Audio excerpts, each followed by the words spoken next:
Sparring is important, guys. It's one of the most realistic things close to fighting. It allows you, you've been training, you've been putting a lot of reps in the gym. It allows you to hit a moving target that's also gonna hit you back. So you don't really know what that person's gonna throw. That's why it's so important, because it teaches you how to handle yourself in a real situation, in a real altercation. And then being able to have multiple partners to work with just brings that much more value to you guys. And one thing I also wanted to point out about sparring too is you gotta do technical sparring. A lot of footage right now is showing on TikTok, YouTube, Instagram. They say technical sparring, but they're like smashing on each other. And they don't realize you don't get any benefit from that. You only get hurt. You're gonna either hurt your partner or they're gonna hurt you. And you end up being bruised up, banged up, and it affects your training moving forward for the next few days. But just think about it, right? If someone's trying to take your head off, you're not gonna feel comfortable experimenting with new moves you've just learned. You're gonna only be in survival mode. But if you learn to be real technical with your sparring, you can experiment, and that's where your fight IQ actually builds up.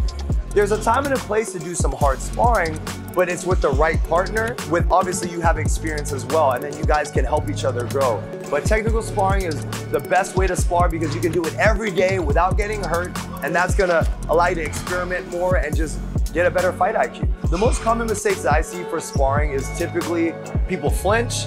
Like when people are getting hit, they'll flinch because they're afraid to get hit. I always tell people the best advice is if you're gonna spar, you gotta tell yourself, look, I signed up for this, I'm gonna get hit regardless of what I do. I'm gonna get hit, so embrace it. Once you embrace that I'm gonna get hit, now you can focus on what do I do back. So that's one of the common mistakes.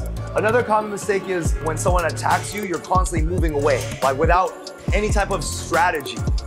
So those would be the two common mistakes that I see in sparring. Very important, the etiquette of sparring. Again, it kind of goes back to what I've talked about before. You want to hit the person as hard as you would like to be hit. That is the proper etiquette for sparring. Take care of your sparring partner, because when you take care of your sparring partner, guess what? You can keep working together. If you go too hard and you hurt your sparring partner, guess what? You just lost a body to work with. Does it make sense? So you always want to take care of your sparring partner. You don't want to hit them too hard. You want to learn from each other. You want to give and take, give and take.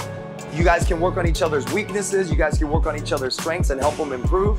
And overall, just practice new things, experiment.